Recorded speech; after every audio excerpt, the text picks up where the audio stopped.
자, 그러면 이제 파산 절차와 회생 절차의 구분, 그 사이에 있는 개인회생 절차는 요 구분을 해놓고 그 중에 요게 어떻게 다른가만 구분하도록 하겠습니다.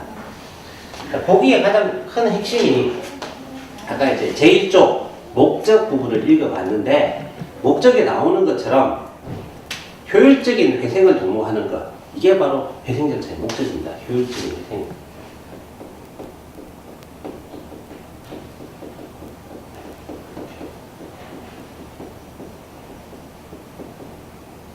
이게 회생 절차의 목적입니다.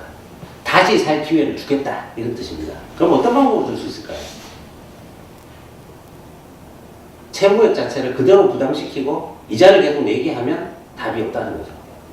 그래서 채무액 자체를 동결시키고 이자 지급을 금지하고 중지시키고 채권자의 협의 또는 이제 개인회생 절차에서는 법원의 직권으로 적당량만 갚고 나머지는 면책시켜준다, 이런 뜻입니다. 그게 되지 않고 100%를 갚아라, 어차피 그거 못하는 거예요. 그걸 할 수 있으면 이 절차를 할 필요가 없는 거죠. 자, 그러면 파산 절차는 효율적으로 회생을 도모하기에 어렵거나 불가능해 보인다, 이런 뜻입니다. 몇 프로를 감면해 준다고 해결되지 않을 것 같다. 그럼 어떻게 할 수 있을까?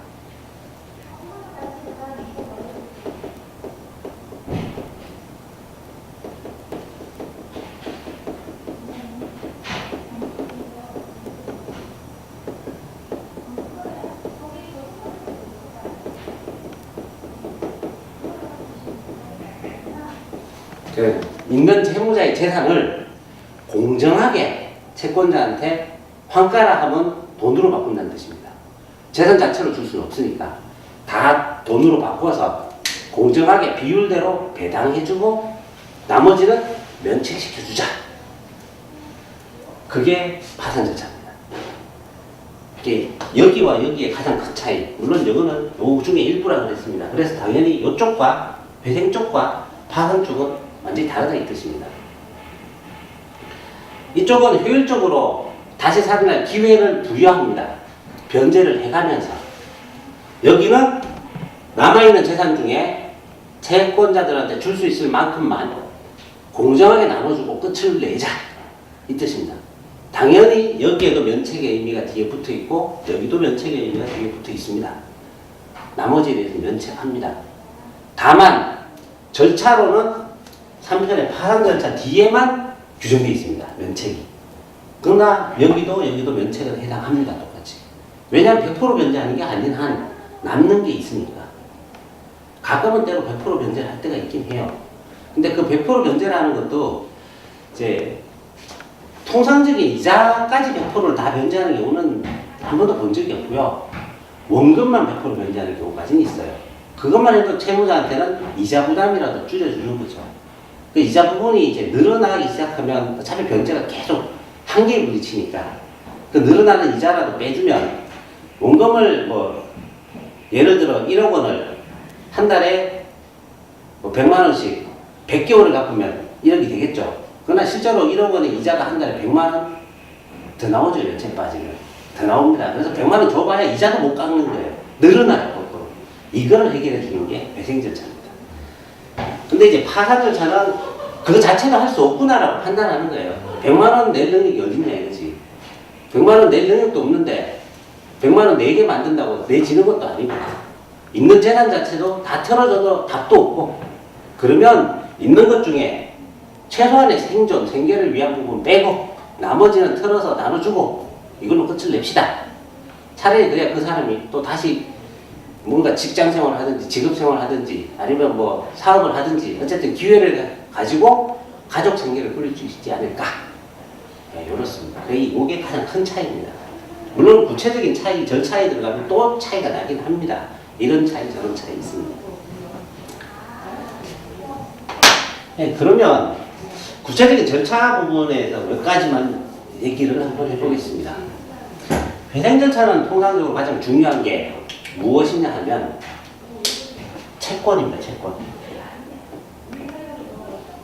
이거를 채권 신고라고 하는 절차라고 보통 규정을 하는데 이게 정확히 말하면 채권이 누구한테 있고 얼마가 있는지를 확인하는 거예요. 어떤 내용의 채권이고? 뺄까요? 채권이 얼마인지, 누구한테 대한 채권이 얼마인지, 즉 채권자가 누군지, 금액이 얼마인지, 어떤 성격인지가 배당결제에서 가장 중요합니다. 이게 정해지지 않으면 어떻게 배당할지가 나오질 않아요. 나눠주는데 공평하게 줘야 되는데 담보, 내가 담보 능력을 갖고 있으면 우선권이 있어요. 그죠? 집에 저당권 설정하고 이런 거 있죠. 부동산에 담보 제공해서 저당권 설정되어 있는 자가, 저당권 설정한 자가 다른 채권자와 동일해진다면 저당권 설정할 이유가 없어요. 그래서 이제 이런 거 담보부 제도라고 하는데, 그 담보권에는 더 우선적인 능력을 주는 거예요. 그 집을 팔아서 또는 경매를 해서 가져갈 수 있는 한도만큼은 제일 먼저 준다. 저당권에도 순서가 있으니까 담보의 순서 따라 차를 줍니다. 주고 부족한 부분은 어쩔 수 없어요. 채권화 시켜서 나머지가 동등하게 배당해 줍니다. 그래서 이제 이쪽은 채권 신고가 제일 중요합니다. 근데 파산 절차는 채권 액수는 별로 중요하지 않아요. 왜? 얼마든 간에 얼마큼 주는지가 없는데 얼마인지는 별로 중요하지 않아요, 실제로. 물론 환가 배당할 재산이 조금이라도 있는 경우가 있어요. 한 1,000만 원이 됐든 2,000만 원이 됐든 100만 원이 됐든 배당할 만한 재산이 있을 때는 채권에 또 의미가 있지만, 우리가 흔히 아는 개인 파산에서는 이 배당 가능성이 별로 없습니다. 거의 대부분 배당 가능성이 없어요. 1년에 뭐 수만 개 나오는 개인 파산 중에서 배당하는 경우가 10%도 안 돼요. 겨우 많아야 뭐 몇 퍼센트, 2, 3% 정도밖에 안 나옵니다. 그 외에는 전부 배당이 없어요. 그냥 끝. 그래서 여기는 채권 신고가 중요한 게 아니라 채권자가 중요합니다. 채권자가 누구냐가 중요한 거죠. 얼마냐는 별로 중요하지 않습니다. 이게 구체적으로 나중에 하시다 보면 이 차이를, 의미를 정확히 이해하시게 되는데, 좀 막연하긴 하지만 여기는 액수가 중요한 거고 누구의 얼마냐가 중요하고, 여기는 누구냐만 중요하면 됩니다. 누구냐만 딱 들어가 있으면 다 똑같은 법률의 효력이 미치고, 여기는 액수가 틀리면 문제가 됩니다. 그래서 이제 이쪽은 채권 신고하는 절차가 있긴 하나 채권자들이 그다지 신고에 적극성을 보이지 않습니다. 근데 여기는 채권 신고에 의미가 있어요. 얼마냐에 따라 달라지니까. 그러니까 신고하는 절차가 규정되어 있고 채권 신고를 열심히 하는 편이에요. 보통의 금융기관들이. 여기는 거의 안 합니다, 금융기관들이. 해봐야 뭐 오는 게 없는데요. 자, 이게 아주 중요한 의미의 차이가 있고요. 그 다음에 이제 여기는 환가 배당하는 그 남은 재산 있죠, 그죠? 재산 중에 면제재산이라는 개념은 양쪽에 다 있는데, 최소한의 생계를 위한 면제재산 개념이 있어요. 여기도 면제재산 개념이 있긴 합니다. 요거와 요거 동일하게 적용은 되는데 약간 의미 차이가 납니다. 왜? 얘는 배당해주는 거에서 뺀다는 얘기죠. 그죠? 공장의 환가 배당해야 되는데 최소한의 생활 생계를 위해서 빼줍니다. 근데 여기 면제는 그 개념이 아니에요. 여기에는 요거하고 똑같은 면제 의미가 있어요. 근데 여기는 좀 달라요. 회생을 하려면 사업을 유지한다든지 직장을 유지해야 될 거 아니에요. 어디서 소득이 나와야 회생을 할 수 있죠. 그 소득을 유지할 수 있게 사업체면 사업체 자체의 재산을 보호해 주는 거예요. 벌어서 갚아라, 이 뜻입니다.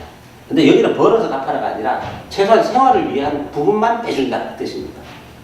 그것까지 다 주고 나면 빈털 처리가 뭐 뭘 어떻게 살아갈 수가 없잖아요. 우리나라 사회가 그만큼 사회복지가 안 되니까. 요 똑같은 면제 의미지만 여기 다르고 여기 다르고 여기 달라요. 오히려 면제재산 개념은 요거는 비슷해요. 근데 요거는 완전히 달라요. 사업의 지속, 소득의 지속을 가능하게 해주는 면제입니다. 근데 이거는 그게 아니라 생계의 지속만 가능하게 해주는 면제입니다.